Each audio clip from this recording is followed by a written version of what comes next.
revolving door for Team West at quarterback. It won't be Sharon Jones. No more John Kolar. It's Brian Lewerke who will take the reins behind center. It's a low pass for Lewerke, but complete out to his running back, and he's able to squirm ahead for a pickup of about a yard.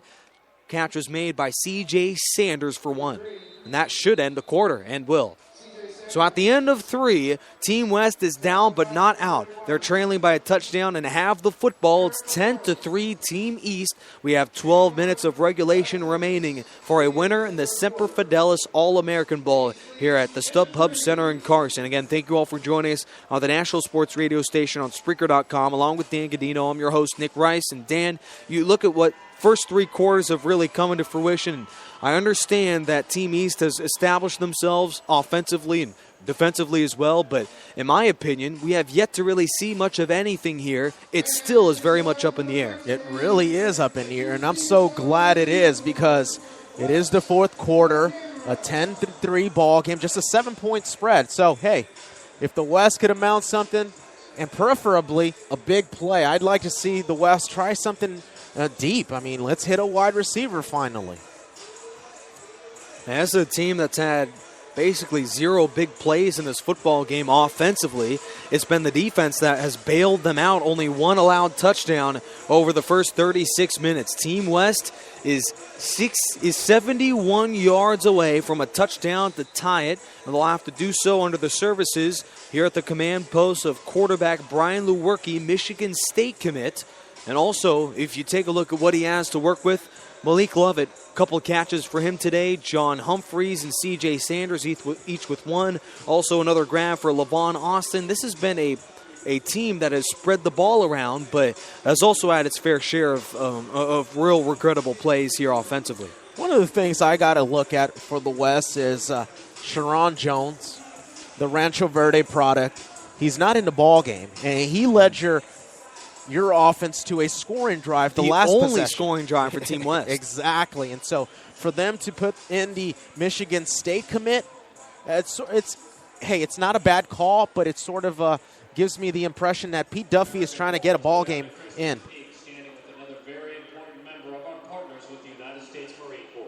Again, I want to thank you all for joining us here on the National Sports Radio station on Spreaker.com. Alongside Dan Gadino, it's Nick Rice from the StubHub Center in Carson, California. The 2014 high school football season is over, but it's not the final game for all of these players. It's here tonight at the All-American Bowl right here near Los Angeles, and it's been quite the defensive showing here today, but in my impressions, we have 12 more minutes. I think these quarterbacks, they've had enough time under center. They're looking a little more comfortable. And as we saw at moments in the first half, I think we are well overdue for a deep play in this football game. Oh, yeah, we're well overdue for that game-changing play, a play that's going to leave us in awe and give us a great call from you, Nick. I can't wait. Well, Charles Omenehu was on 4th down and 10, made the game-changing defensive play with the sack, and I think we're well on their way to something on the offensive side. And, Dan, I'm the first to want some deep play for Team West as well. It's just been 36 minutes of real sluggish offensive football, and for not only ourselves here in the booth, but also Brian Lewerke, we would love to see the young man create a play to kind of open up things not only for himself, but for Michigan State. Yeah, that's for sure. And this game sort of has this feel of a playoff game all of a sudden with the 10-3 score. Both defenses playing well, offenses are struggling. Hey, it has an NFL playoff feel to it. Well, Lewerke's going to take a shot down the field, and it's incomplete, in and out of the hands. Another drop for Team West. He was going for his deep play receiver, C.J. Sanders, and nearly had himself a long 30-yard grab. Incomplete pass. C.J. Sanders is a CIF Southern Section product out of Notre Dame High School in Sherman Oaks, and he's not committed to any university yet, but showing us why possibly he still has got a lot of thinking to do. I mean, dropping a for sure first down there. That's another real curious play from C.J. Sanders. Now 3rd down and 9. Throw across his body and another drop, but that one didn't exactly matter. Going to the big, beefy Jordan Davis, tight end. And now it's a 4th down and 9, and I have no problem with Team West punting in this situation. The offense has really looked sluggish thus far in the first 3 quarters. And that's right. Now into the 4th. Yeah, the punting team has to come on. It's too early on in this ball game, despite it being the 4th quarter. There's no situation to be going for it in this side of the field here, Nick. Well, undeclared kicker/punter Joshua Williams will boot it away for the 4th time today. Standing back deep to receive is Larry Scott. It's a high-end overhand kick, but short. It'll end up going out of bounds at the Team East 39-yard line. Or 37. That'll be a punt of only 35 yards for Joshua Williams. So the East now in a prime position to instantly get into enemy territory and hopefully add some more onto that ball, to that scoreboard right there, Nick. Dwayne Lawson just early on in the first half committed to the University of Virginia Tech, is looking to, as you mentioned, add on to this lead. This offense was unable to convert a 4th and 10 on the last drive. Larry Scott will take the run outside the numbers, looking for the first down, and will tiptoe out of bounds right at the first down marker, and he's got it. It's Larry Scott for a gain of 10. Move the chains. Scott got the big first down there, but it's Naheem Hines with the great seal block on the outside, the far side of the field, just clipping the defender and giving L.J. Scott some room. So great blocking, great teamwork there. That's about as close as you can get to a block in the back. No call. Off a cloud of dust, Larry Scott is up ahead for a gain of 1, maybe 2. Team East is really establishing themselves offensively here early on in the 4th. We're down to 11:17 to go. East leads 10-3 and has the football right near midfield. Yeah, O.J. Scott currently leading this whole ball game as far as rushing with now over 60 yards on the ground on 10 carries. The closest guy on the West to his rushing amount is John Kohler, actually a quarterback. He has 38 yards. Samuel bootleg, and it's incomplete, and a drop for Team East this time. Going to the tight end, Carl Tucker. Now make it a 3rd down and 10. So 3 straight passes and 3 straight drops. First 2 by the West, and now the East getting involved in the drop passing category. Yeah, you don't expect this in an All-American Bowl to have this many drops in perfect conditions here in a beautiful night sky from Carson, California. I'm going to call it 59 degrees, Nick. I mean, that's the reason why I'm wearing this jacket. Boy, you should give the jacket to these football players. Shotgun snap to Lawson. Fires to the near side. Incomplete. Just couldn't get it to his main target, Travion Samuel. And that'll be 3 straight plays that go absolutely nowhere. Team East, just like Team West on the last drive, a nice little flip-flopping a series they'll have to punt. Well, it's not a drop pass this time. It's just total confusion, not in sync at all. Is the East. It could have been another drop pass if the wide receiver actually stuck his hand out, but it was so poorly thrown. Couldn't even get to it. Yeah. So just goes to show that the offensive woes have continued even late in this ball game. Yeah, you just don't expect players of this caliber to make these type of sloppy plays. We'll see who's the first to kind of break the lull here in the second half from Carson. A deep kick from Daniel LaCamera. He's been one of the bright spots for Team East as well. For both special teams units, he's going to continue his play at Texas A&M.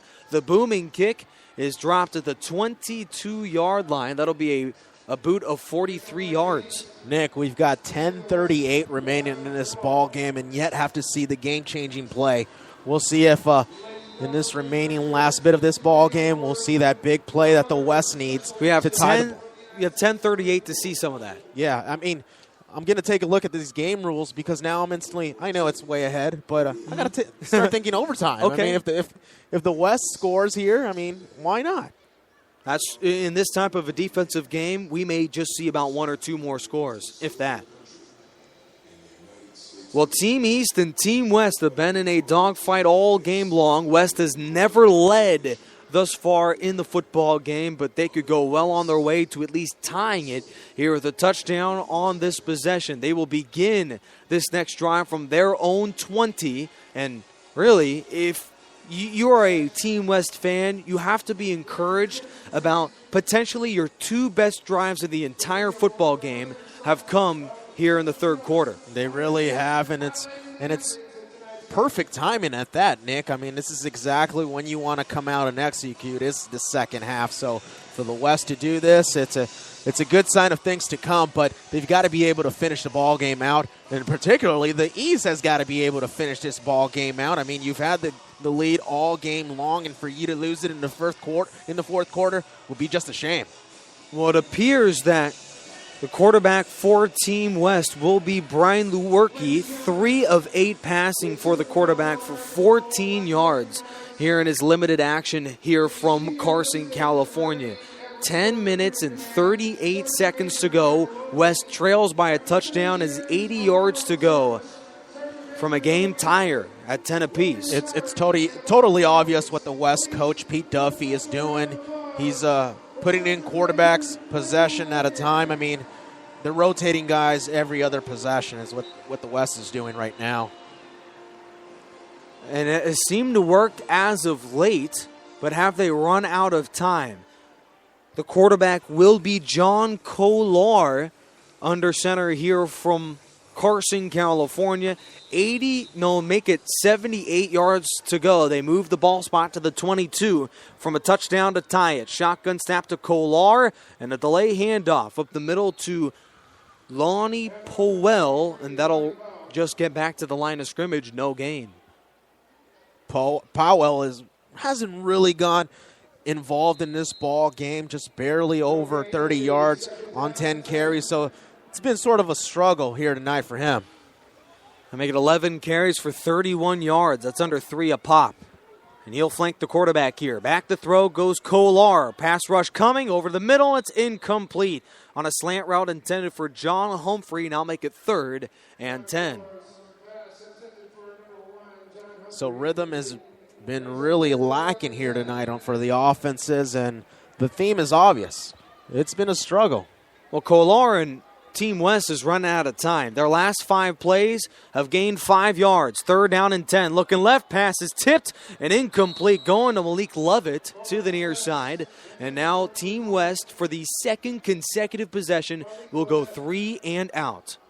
Boy, these possessions are going by really fast. It's really quick that the offenses are just going through 3 plays, and then out comes special teams, and then it's the next offensive struggle for the other side. Well, the fortunate thing is that the possession for Team West only chewed up 37 seconds.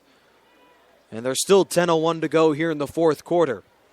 Back to punt is Joshua Williams, and deep to receive for Team East is Larry Scott. He's standing at his own 40. That's a shank punt by Joshua Williams that will roll out of bounds at the Team West 37. That'll be a boot for Williams of 16 yards. So now the West defense has got to step up and make a play, because the East is in prime position to make this a 2-possession ball game instead of a 1-possession ball game. 9:50 remains in this fourth quarter, Nick. 10-3. East up. I understand we're not in the position down on the field, and this is from a fan's perspective, but this has become embarrassing.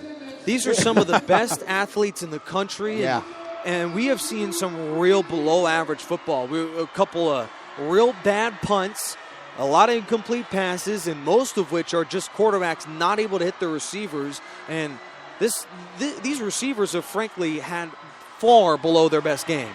When you think of All-American games, when you think of All-Star games, you think about these games that mean nothing and they're so high-scoring, like the NFL Pro Bowl. It gets up into the 50s, the 60s. When you think about the NBA All-Star game, it gets into well over 130-plus for each side as far as points. And here in this All-American Bowl game, an All-Star game, it is what it is. It's a sloppy one.